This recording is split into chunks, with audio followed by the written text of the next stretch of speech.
Welcome to another episode of Trailblazers Rising with me, your so graceful guest, Melanie. And I'm so excited to have this guest on today. I have been following Tay. We've been mutuals on social media for at least a year, but y'all know I don't understand time, so probably even longer than that. And she is a fantastic, amazing, incredible coach in her world. And I will have her tell you all about herself so that I don't do it injustice. So welcome to the scene. Tell everybody who you are and what you do. Hello. Thank you for having me. So excited. We have been connected for such a long time, and I'm so excited to finally sit down with you and talk because I feel like we have so many things to share with the people. But a little backstory on me. We'll make this long story short because if you are like us, neurodivergent, you don't have time to sit and listen to the rambles and all the things. So started my first business in 2016. I was 7 months pregnant. I had $100 in my bank account. I am not rich or wealthy. I didn't come from a wealthy family. I'm not like a trust fund baby or none of that. I just took a risk to start a business, be at home with my baby. And I grew that virtual assistant business to an agency stepped into coaching in 2019. And now I have two children and I'm a multi six-figure agency owner and a multi six-figure life and business coach, certified life and business coach. My goodness, that second baby is real fresh and new. How old's your new baby? She is. She's 2 months as of 2 days ago. Oh, he's still squishy. We love the squishy babies. Yeah, he doesn't have an opinion yet. Right? Yes, I have two daughters. And so one is 6.5 and very sassy and opinionated. And this one is a fellow Taurus, just like me. So very interested to see what happens there. I'm a Taurus too. Okay, so two daughters. Yeah. So what's your oldest daughter?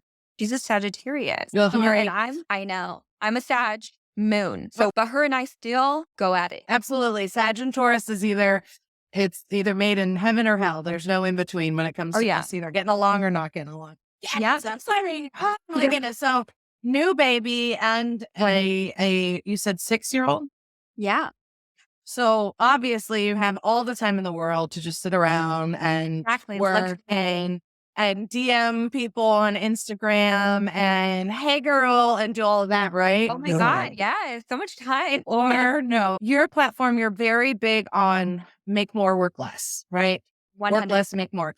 And that is such a mind fuck for so many of us when we're either starting our business, maybe we're restructuring our business. I just restructured mine and I thought it was going to take 20 minutes and it took 7 months. Yeah, exactly. And I was like, what is happening? So as a fellow neurodivergent woman, business owner, multiple businesses, what has been the most transformational way for you to make more and work less? So interestingly enough, it has come in sections. So in the beginning, I was a hustle till you die kind of girl because I needed that bag, I needed that money, I needed that check. So I wasn't homeless. And I, at the time, was a single mom. And so I didn't have a choice, right? I had to hustle, hustle, hustle. But that also stemmed from having an independent mother, having a mom who was working 3 jobs my entire life. And so that's all I knew. That's all I've seen.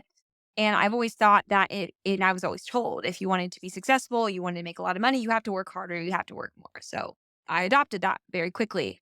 Through my business, things happen, right? Like life. I just had another baby. So I've kind of been forced to slow down. I'm married now, remarried. So again, forced to slow down because I had to take care of life. And as I did that, my business started to transform and pivot and I started to make more money when I had given myself and my business space. We'd taken space from each other and I was like, okay, this I see, right? And so actually after just having my last daughter, it's even come more full circle because I have a very clingy baby. She only wants me. I can hear her upstairs crying right now with my husband, which sends me into a full spiral. She only wants me. And so I've had to completely pivot my business because I homeschool my oldest to work very specific hours and days. And that's when I work. And the rest of it is for being a wife, being a mom, because I don't want to put my kids in public school because I can. And because my business is to the point now where if I were here all day, I would just nitpick and I would change things and I would spin in indecision and I would be in hustle mode. And so in that, what I found was that every single time I made these pivots and transitions, which sometimes were out of my control, it felt like it was like, I have to do this, even though I don't want to, and I don't like to. I work better. I work more effectively. I work with what I have and I've ended up making a lot more money. Yeah. So there's this thing that keeps coming up every time I'm talking to my business partner with the Neurospicy Academy, Christina with the blue hair. We love you. Shout out. We're constantly talking about our avatar, right? Our client avatar and the different Yeah. levels that they're at and how that grows and changes and refines, right? And there's one thing that has always proven true about my ideal clients, who it is that I work with, who I best serve. And that is that they are ultra independent is their fucking trauma response. No, I Yeah. will bring every grocery bag in one trip because there's something wrong with 2 trips, apparently. And they're resourceful and resilient, right? Whether that's because of CPTSD, ADHD, autism, any of the alphabet soup that makes the vast arrays of neurodivergence so wonderful.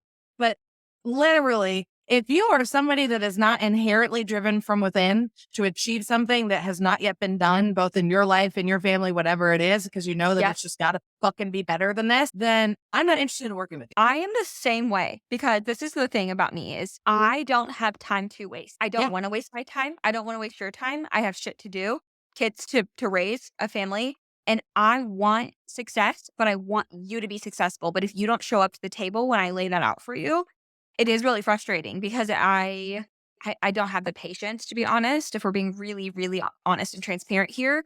Like, we're here for success. We're here for a lifelong. This isn't like a fun to do kind of thing for me. So, yeah. It's that. This isn't just, oh, you're a little business, right? I saw a TikTok the other day and it said the 4 stages of support when you're starting a business and being an entrepreneur. And the first one was like, ooh, don't call yourself an entrepreneur. That's cringy. And the second one is like, oh, how's your little business going? And the third one is, oh my God, you're doing so well. I've always supported you. And the fourth one is, hey, do you want to have coffee and I can bend your ear? Get out of here. I'm going to remember all of you that abandoned me when I needed help the most. And I'm going to remember who abandoned me when I needed them the most so that they are not around in my motherfucking joy and success and happiness. There ain't no room for you at that table.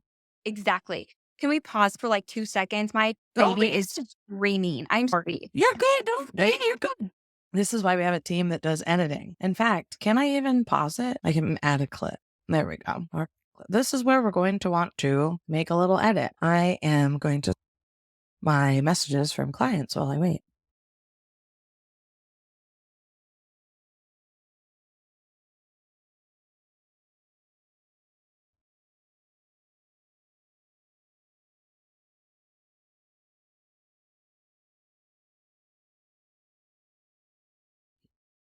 It's nice that this is my first interview back after my little mini vacay. Oh my gosh, I'm so sorry. And no, I made a little note of it. And then I was talking to my editors and I was like, I'm going to pause it here or I'm going to mark the clip and then I'll just talk to you guys about what I need to. God, I'm so sorry. Like, you're my first interview, or like first thing back since I've had her. Everything else has been recorded or just like with my students and they know, and I have co-coaches with me. So if I have to step away, it's not a big deal. You're my first like thing. And I literally today was like, I feel like I scheduled things too soon back. She's just not ready. And everyone else then becomes at my mercy, which is super fucked up. So I'm so sorry. You know, my kids are very close in age. My kids are 20 months apart. So right now they're 14 and 13, and then soon it'll be 15 and 13.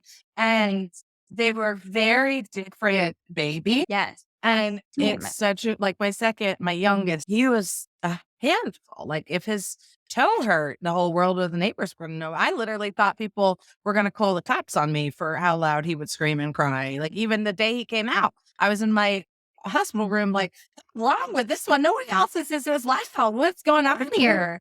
Yeah. So I feel you. My first daughter, super easy as a baby. And now that she's gotten older, she's a little bit more difficult. She's really, really, really sensitive, which I can understand as I'm also sensitive, but it's hard sometimes. But this one, she's a really hard baby. So I'm hoping maybe she'll be easier as she gets older. Are you breastfeeding? I quit. I was depressed. It can be hard. And there's so much, like, because my first baby, I gave up breastfeeding at 2 weeks. I just didn't have any support. It's natural, but it's not easy, right? And we went through so much with his formula. And then my second baby, I breastfed him for 16 months. But I had to modify what I was eating for him because, like, spicy food would take him. I was like, baby, I don't even get breast milk. And you're complaining about the fact that I had jalapeno cheese, right? So it's all right. You just never know. You never know. Yeah. All right. That's okay. We'll get this train back on the track. It is okay. Let me mark the clip right there and say that that's where they can. Okay. All right. Now I have you frozen. Sing I'm me a frozen. song and do a little dance with it so I know that you're unfrozen. What the heck? I'm moving. You hear me? Crap. It says it's okay. The recording will be all right. Recording You can hear it continues now? smoothly. Live video will return when their internet improves. Yeah. So Okay, it's me. it's okay. Let me It's take the Wi-Fi off all and see if that internet helps. all the time. So I Did that won't help? even blame you. I won't even blame you. But it says the recording continues smoothly. The live video will Well, return when did that internet help or improves. no? You are okay. All right. So we'll just pick this train back up and talk about how long we've been coaching and Yeah. some of the fun realizations that we've had, right? So when I began coaching, I got this wild hair at my ass in the end of 2020. And I was like, this is it. I've been working on my mindset for a while. You know, my mom died after an 18-month battle with stage 4 head and neck cancer in April of the shutdown. Right. So like just my world was spinning. It was crazy. There was a lot of peanut butter whiskey involved, a lot of realizations. It's when I connected with my psychic powers. It's when my spirit guides made themselves known to me. It's when I realized like all of the things that I had gone through up until that moment happened to put me in this exact situation scenario and help the people I meant to help. And so many people went through a freaking spiritual awakening of some kind in 2020. Yeah. It was like, okay, yeah, I don't want to be with those people. This is what I'm going through too. But I didn't get my first client until 6 months later Yeah. because I didn't hire a coach because I was like, no, I'll just be able to do this. I'll just be able to figure it out. I'll just be Yes. So I've seen you post on your social media a lot of things that resonate that are like, you know, if you wait until the perfect moment, you'll never get started. Yeah. You cut out. Can you hear me? Yes. I can see, I know that it's recording you, but I just can't really see you that well. Okay. See here. If I move, does this help? Can you hear me now? I can hear you. And it says that the Okay, actual recording is higher quality. I just can't see you. So sometimes what it does is that it will make it so that we can't see the video because it's saving the bandwidth for the actual recording. Okay. Yeah, I can hear you, but you're frozen. See, and now you're a black screen too. All right, we'll just keep talking and assume it works well. So Okay. when it comes to the most common things that you wish people knew when it comes to like starting their coaching business or hiring a coach, let's tell everybody listening some of the FAQs that you can just go ahead and answer for them right now. First and foremost is expecting yourself to know something that you don't know or learn something you don't know or master something you don't know is actually insane. And so if you are wanting to make money, if you are wanting to have a successful business and you have never done it before, you've never learned the skill of selling or the skill of coaching, you're going to have to learn it somewhere. So if you don't hire a coach, where are you going to learn that from? Because you're not just going to magically one day know what you don't know. It's impossible, right? And if I were to go back and start business all over again, the first thing I would do is hire a coach or mentor, first and foremost. But I would learn the skill of selling because if you don't make money, you're not a business owner. Yeah. It's a hobby. Yeah. So Yeah. it is literally non-negotiable in my world to have a coach, to hire a coach, especially if you want to get to the next level, you want to learn a new skill. And there'll be places in your business where you'll even plateau at every single level and still need help or a mentor or a coach or some kind of support to get to that next level. So you don't know what you don't. So my best advice to you is stop using time like you don't have time, right? Can't get more time. You can always make more money. Stop using the little time you do have to figure it out on your own and hire someone to just give you the answer. Yeah, absolutely. And really figure out what no longer serves you. Right. That is a huge part of being a successful entrepreneur and business owner because there are going to be a shit ton of people you hung out with, lifestyle choices you made, and all of that are not conducive to the lifestyle that you are manifesting, right? Yes, absolutely. And the people you keep in your inner circle, friends, family, it does not matter. They will have a direct impact on your success. They will have a direct impact on how you show up in your life, in your business. And I hear this over and over again. I don't want to show up online because someone in my family will judge me. My friends will judge me. Who Yeah. cares? These people are not paying your bills. They are not hiring you. And why are they so judgmental of you if they're your friend? What? Absolutely. I remember when I was first starting out, I was still working at the very busy restaurant that I worked at for 5.5 years before I started my business. And I was getting ready to like bag up some desserts or something. So I was standing in a relatively occupied space by other employees, right? And it was my first TikTok account. My first account got banned at 45,000 followers. While I was live, it was very traumatic. But I was at about like 20 or 22,000 followers at this moment in time. And this person, this young guy that I worked with all the time, said, "Oh yeah, Mel, how's that business year's been long? What is it?" And I said, No, actually, it's TikTok, and I have 22,000 followers." And he was like, and it was burned into my retinas and into my brain and into my soul. And I remember being like, Yeah. "Yeah, buddy, shut the fuck up when you're talking to me." And I'm like, Good for you. "I'm not gonna be supportive of you. You are a threat to their Yeah. status quo." And why is it always men? Why are men so threatened by women? I can Please start the explain. list, but then we won't be able to. We won't have time to talk about anything else. Right? We'll just go down this spiral. Just, I mean, and even if it's not, I mean, it's some dumb bitch that you Even thought your was your mom, friend. your mother. I mean, we talk about cycle breakers and we talk about human giver Yeah. syndrome. And, human giver syndrome might not even be in the DSM. It's not like a technical thing. But whenever I describe it to people, they go, "What is it?" And I say, "Think about a mom on Christmas. She is occupied. All of her time and brain and mental energy are occupied by, are you having a good time? Are you enjoying yourself? This is great, dude." And not one person asks her how she's doing. Her existence is not to make herself happy. Her existence is to make everybody around her happy. And then if she has any time and energy left over, make herself happy. I'm here to tell you it's the exact opposite. You're responsible for your happiness. That's it. 100%. I say this all the time. It's like a vase. If you have a vase and you constantly tip it over to pour into everyone else's cup, you will be empty. You will be miserable. But if you were to just fill your cup, it would naturally overflow into everyone else's. Yep. Yep. Woman goes, you filled people from your saucer, not your cup. So like if your teacup is sitting on the saucer, if anything's on that saucer, that's extra, they can have it. Exactly. Yes. Yeah, it's so true. So then how would one person who say is running their coaching business right now, but they're not doing as well as they'd like to be, they have kids, they have the partner, they have the house, everything looks fantastic from the outside, but Mhm. internally they're struggling, whether it's their executive function because of their ADHD, whether it's over from their undiagnosed or recently diagnosed autism, whether it's being told over and over and over again, you have anxiety and depression, and then finally fighting for a diagnosis, self or professional, that says, "Oh, it's neurodivergence of some degree." Yeah. What do you tell that person? How do we get them over the hump? So, first and foremost, I think this comes in parts, and this is where people are missing. In the industry, we see business coaches, we see life coaches, we see trauma specialists, we see therapists, we see energy healers, but there's never this like moment of it all needs to work together. It all needs to work together. So, with one of our programs, this is where we focus on healing your mind, healing your body, healing your nervous system so that you can make more.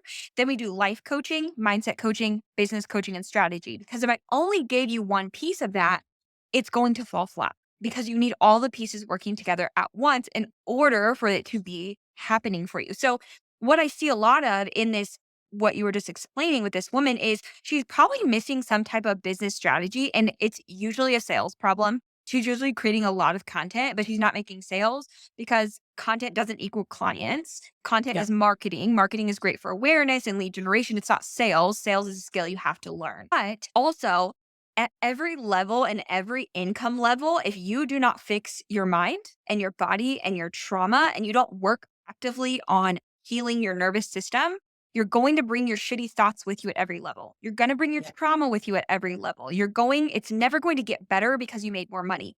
And I used to think, when I'm a 6-figure business owner, I'm going to be fixed. I'm going to be healed. My anxiety is going to be better. My stress is going to be better. And let me tell you, I hit 6 figures and felt shittier than fucking ever, because I did not take the time to heal myself while making the money. And then it felt like, oh, it's not enough. I'm not doing enough. And all these other shitty thoughts came in. So if you're at home right now and you're struggling with being successful, making more money, you're not where you want to be, you're not working the schedule you desire, any of these things, you're struggling with anxiety, depression, CPTSD, which I also struggle with, and you feel like there's no way out, first and foremost, find a coach and a community that focuses on these areas, and other women in these areas get it, because you're going to feel like seen, you're going to feel heard, you're going to feel understood, and then you're going to actually get tangible tools to fix your problems, right? Yeah.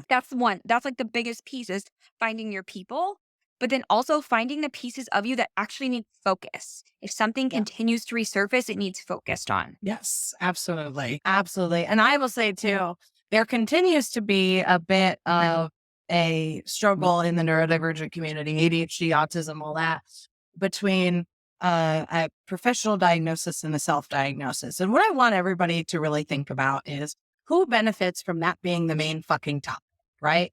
No, you don't benefit from that being the main topic because you're not getting any help. I have one client who finally got her ADHD and autism diagnosis, and then she literally went, "Oh, where are my accommodations?" And there's nothing out there for you, right? So it doesn't even help you. There are some countries that you cannot even travel to if you are diagnosed autistic. They do not want you there. And they're well-to-do countries too. You're not talking developing nations.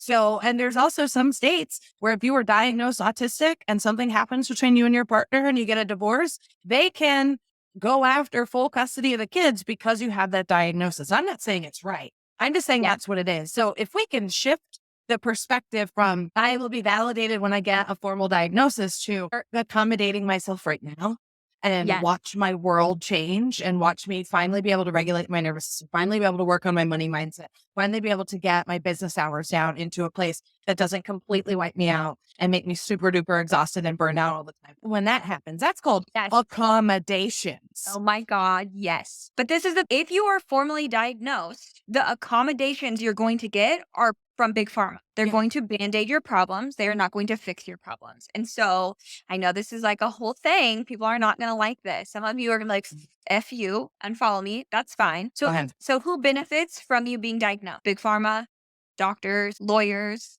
right? You're not going to be benefited. You're going to be band-aided.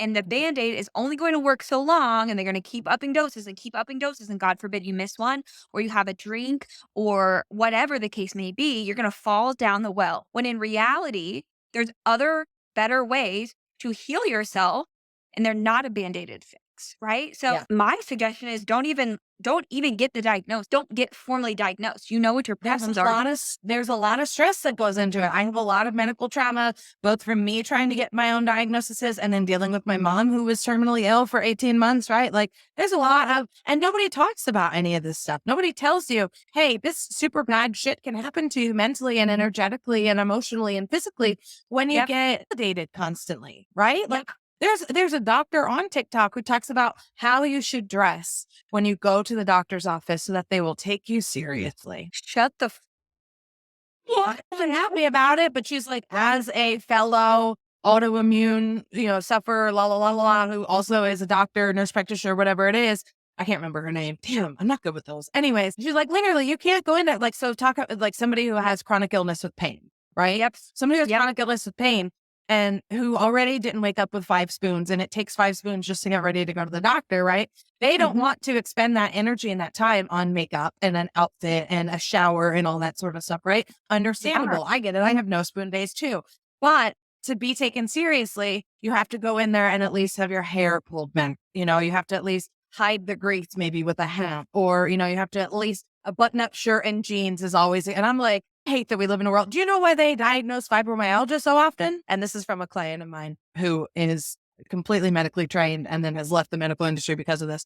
They get so much money per visit if they have that on so if you get diagnosed with fibromyalgia right now and it stays on your chart for the next 20 years, every time you go in, they get extra money because they talk to you about fibromyalgia. Oh, that is insane. Insane. So when it comes to really accommodating yourself as a neurodivergent business owner, right? Yeah. Whenever your alphabet soup diagnosis, you really want to think about so my kids and husband and I just got done with our annual summer camping trip, right? Beautiful little springs that we go to. It's 3 days, 2 nights. It's an hour and a half away. It's an easy peasy lemon squeezy life, right? We actually this time went down there early Monday morning. So we left the house at 9. I was like, I'm sleeping at 9. That normally means 11. We were out of the house, packed up before 9 a.m. I was like, we get down there, we drop into the springs and we go floating 3 times. And that's about an hour and a half each time between the walk from our camp and floating down. And it's wonderful, right? Tuesday, spent the whole day doing it. Got 4 drop-ins, swimming, floating, having a good time, eating our hot dogs, all that shit. And then yesterday morning, instead of floating down the river a couple of times and then getting in the car, we literally just packed up. We're off that campsite at 9 a.m., hit the fucking Waffle House, drove an hour and a half home, and we were all able to spend from noon until whatever time everybody went to bed because they're all teenagers, so I don't even want to know. just reacclimate the home life, being with our dogs, not having any high demands on us. And it was I Yeah. never, ever, ever again want to go on a vacation without having an entire day to acclimate back to my regular life. Yes. 100%. I always have to do that. This is new for me. Why didn't anybody tell me this? I thought it was better to spend as much time as you possibly could at the place and then come home and stretch yourself out to have to get ready for real life again. Right? Heck no. Oh my gosh. It Yes. is not a good thing. I How do have you? Yeah. Yeah, go ahead. No, go. I think we're on the same page here. Go for it. When you do vacation, because obviously somebody who advocates for coaches to work less and make more, vacation's Yeah. a big thing. And it's hard with ADHD because we know how much planning it goes into making a vacation good. And planning is not instant release dopamine. There's no reward to the planning of it. And then you're there and it flies by. And then you're on your way home. And you're like, I don't even think I remember what is going on. How it's already over. How do you make sure that vacations happen? Okay, this is a great question. So, first and foremost is my husband and I pick like a time of year that we're always going to go to our vacation spot. So, Christmas break, I'm off for a month between December and January. I take the whole month. My team, I release my team. It's holiday break. We're out.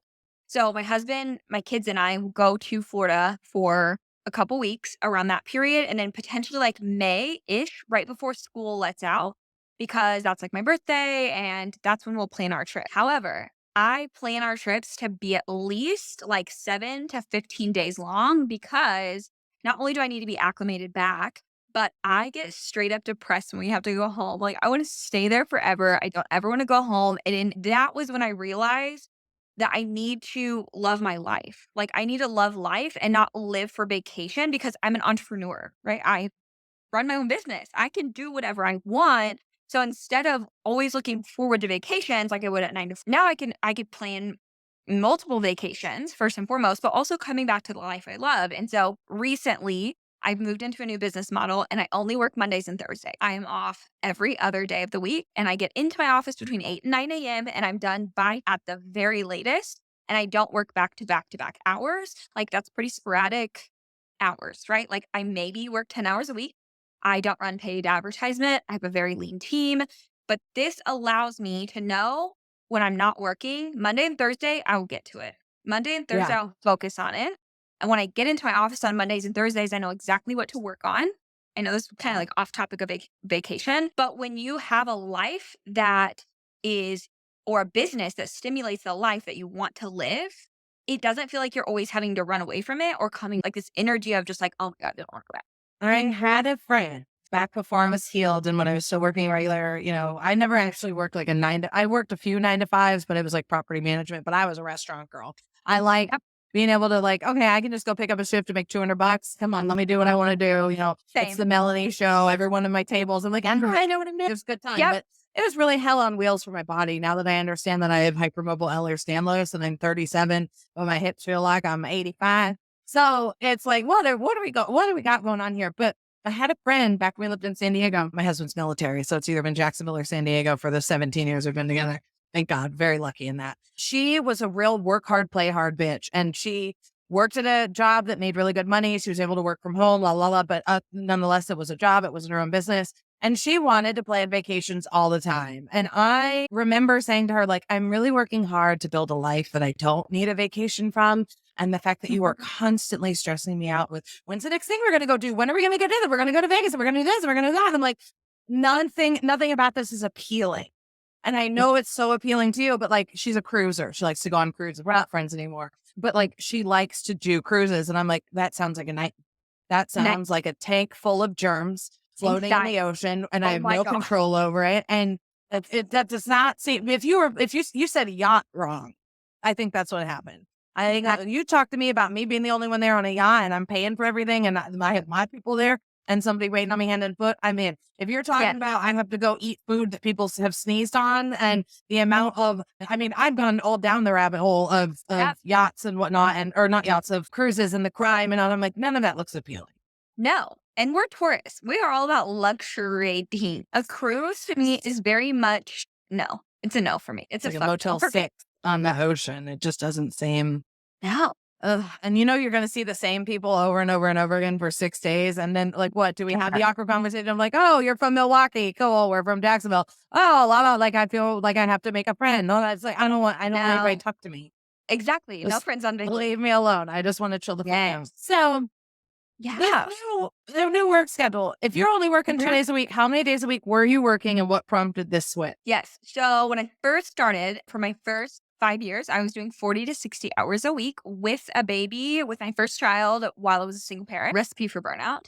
I then worked in coaching to not work on Fridays. So then I was taking Friday, Saturday, Sundays off. And as of recent, I went on maternity leave and I took 6 weeks off from my business and it didn't burn and I made lots of money. And then I moved into this 2-day work week because that is when our homeschool teacher comes to be with my oldest daughter. That is what works best for me in my schedule with my programs. And then I decided to not work the other days. And what I also found interesting is we recently moved into a new home. And I literally cannot believe that I live in this home because I grew up in a trailer. Okay. Like I grew up poor. I ruined my credit at a young age. Like I've never come from money. And so to live in this brand new home that no one's ever lived in, that's 3,000 square feet. And I just feel like I love being home. Like I love being in this space. I don't have to run from this. My business is here. My kids are here. I'm safe here. I'm a germaphobe. I'm like a super hypochondriac. So being in public makes me like, ugh, cruises are like a no. So to be in this space and then have this new schedule feels like I like almost want to cry sometimes when I'm with my kids. Like, I can't believe I built this fucking life and I just turned 30 last month and this is my life. This is insane. Insane. That's a real good way to speed up your manifestations too, is to really sit and revel in like, I can't believe I used to say that when we moved into this No. house in 2019. We live in Yep. a 100, she's 102 now, 101-year-old historic home in a historic neighborhood in Jacksonville. And it's the only move that we've ever made that was like, we wanted to do it. The Navy wasn't requiring it. And the first year we were in his house, we'd all just be sitting around and I'd be like, and I would just like look around and be like, I just love this house. And everybody got so used to me saying it and whatnot. But like, you got to remind yourself. And when you work from home, you have to love your space. It has to be the space that creates this energy that is creative. It creates this manifestation for you. And for me, that is this home. This home is like, it's all of that for me because if I would have told my younger self at 23 when I started this business that you're going to go from ruined credit, being poor, being a single mom, like hating life, being depressed, feeling just like complete shit to 30 years old, a multi six-figure business owner, you work 2 days a week, you have 2 kids, you're remarried, you have a brand new home, I would never have believed it. Not a shot. Yeah.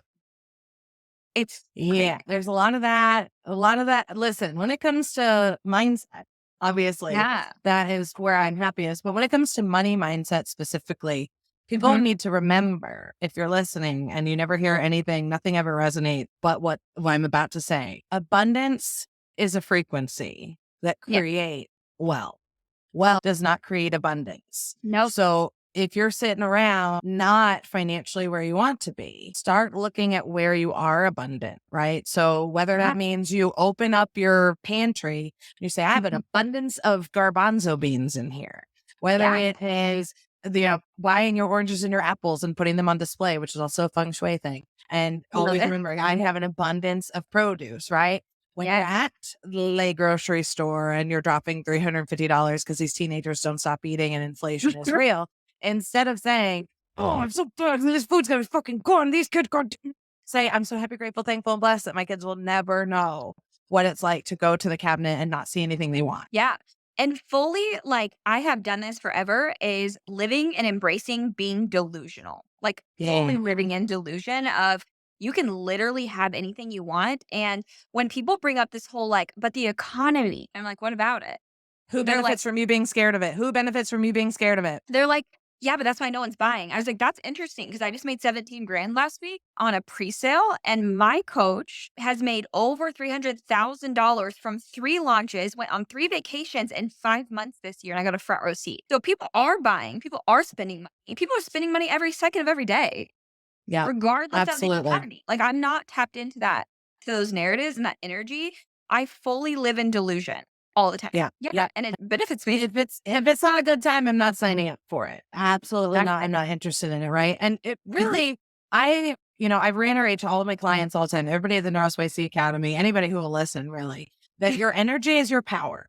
Right. Yeah. So the more magnetic you become, the Mhm. more you're going to repel the wrong people and the more you're going to attract the right people. But that doesn't mean that some of those people you're repelling aren't going to be loud about it. Oh, absolutely. 100%. They're gonna be the loudest, probably. And, remember, we do not take advice from anybody whom we would not, or we don't take criticism from anybody whom we would not take advice. Yeah. And anybody who's doing more than you does not have any time to criticize you. Yep. I live by this. I talk about this all the time. People doing better than you do not care what you're doing. If anything, they're going to be more supportive because they understand because they've been there. People who are doing better than you are never going to treat you like you're less than. Yeah. Never. They don't care. It's like crabs in a bucket theory, where if you put a bunch of crabs in a bucket and one almost gets out, they'll pull it back in. Exactly. Misery loves company, baby. She loves it. We were just talking about this at the academy, actually, how, especially when you're dealing with like parent situation, we're all in our 30s, 40s, 50s, that sort of shit. And if your parents are still alive, what a lot of us are finding, and I didn't realize this until my mom was already dead, but a lot of us are only accepted when we complain. And to relate to somebody like your mom or your dad, if they're in that state of mind, then, the only way my mom could appreciate a vacation my husband and my kids went on is if I came home and I told her about the bad shit. And you don't even realize that you're doing that because this is ingrained in you from childhood of how you're going to be accepted. And nobody likes to see you in any version that does not support. Yes. Yep. I have recently been dealing with this with my mother, and it has been an insane realization to think that this person who I grew up with as someone I looked up to as a child, who was my best friend, who I always went to with all my problems, now feeds off my problems. Yeah. That's a whole It's nother hard. thing. That's a whole It's nother hard. And, conversation. cheers to all those cycle breakers out there. Cheers to all those ultra independent bitches out there that can get it done, being resourceful and resilient and not needing anything from anybody. First and foremost, you do have to ask for help. You Yep. have to ask for help because remember, would you rather bring every grocery bag in one trip and get a hernia? Or could we break it into 2 or 3 trips and take 2 minutes longer? Like what really is going to take a longer amount of time, long run? Right? Like, what are we really thinking about here? But like you said earlier, slowing down is the key for all of that to happen. 100%. It is. And it was so hard for me to get there. And that is where you have to heal your mind, your body, your nervous system. Because if you don't, you won't slow down. When you do slow down, you'll feel like crap. You'll always run back to it. You will be anxiously attached to your business and to money, and it will not be profitable for you at all. Yeah. Yep. I bet you know this one. The affirmations that you can use that feel really, really weird at first, like, I love money and money loves me. I remember somebody saying that on a TikTok in 2020. And I was like, what's it allowed to say? Are you serious? And I went, wait, why did I have to say that? And I had to really pursue it. So when it comes to like shadow work for healing your mindset and whatnot, really just go after the stuff that your brain says, you can't do that. Be like, okay, why not?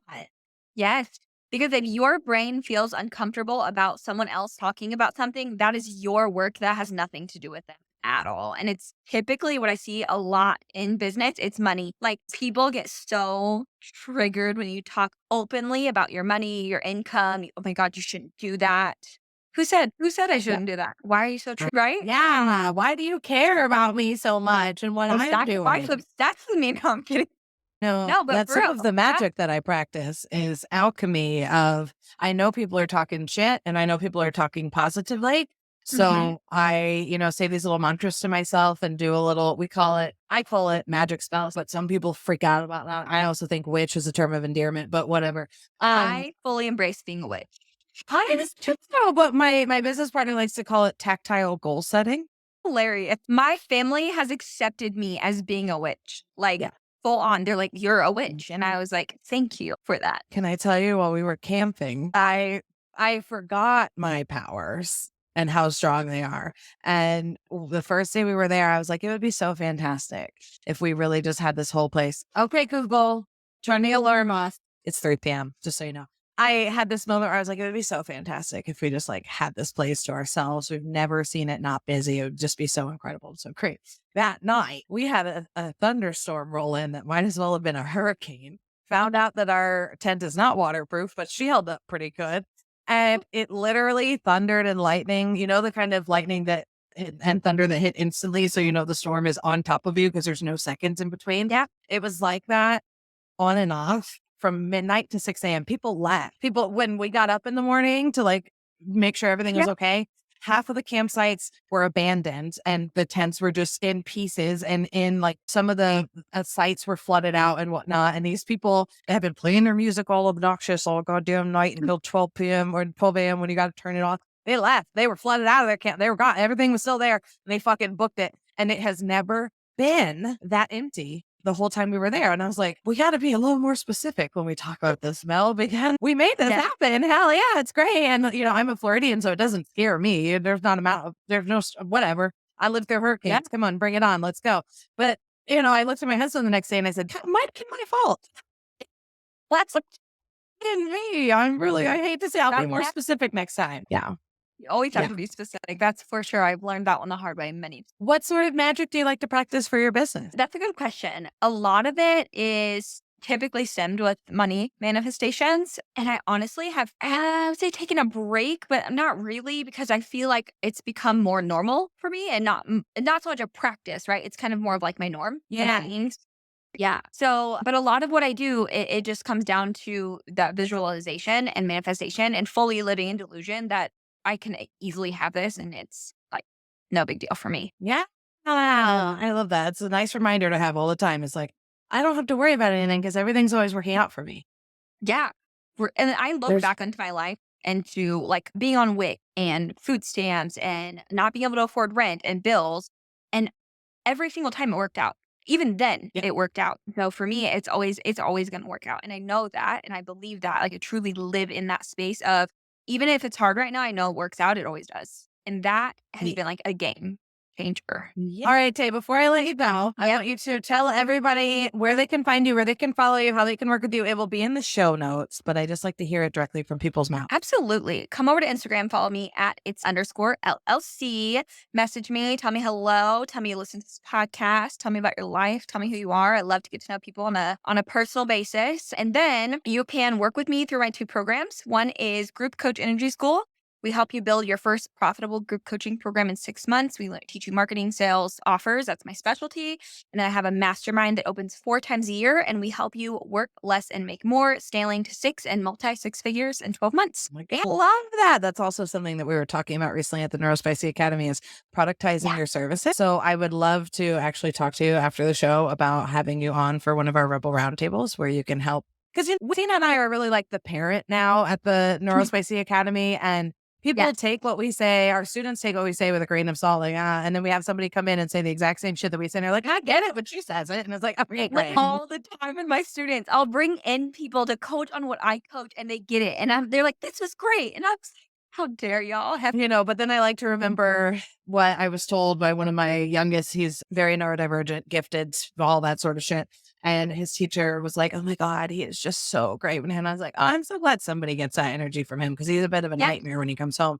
She's like, oh, well, that's this, and this. The parent that they are most comfortable with always gets the shittiest form of them. And I'm like, so he loves me. Okay, good to know. Good to know. Makes me feel so much better. Oh, Lord. And I am so grateful to have you on. I will continue being your cheerleader and following you on all the social medias. I just love you so much. Thank you for being here. And to everybody listening, figure out what your trauma responses are. Create a plan to start actively healing and understand that healing is a lifelong thing. Yes, 100%. Thank you for having me. This was fabulous. Okay, I love you all equally and for different reasons, and we'll talk very soon. Okay, bye. Bye. Yes.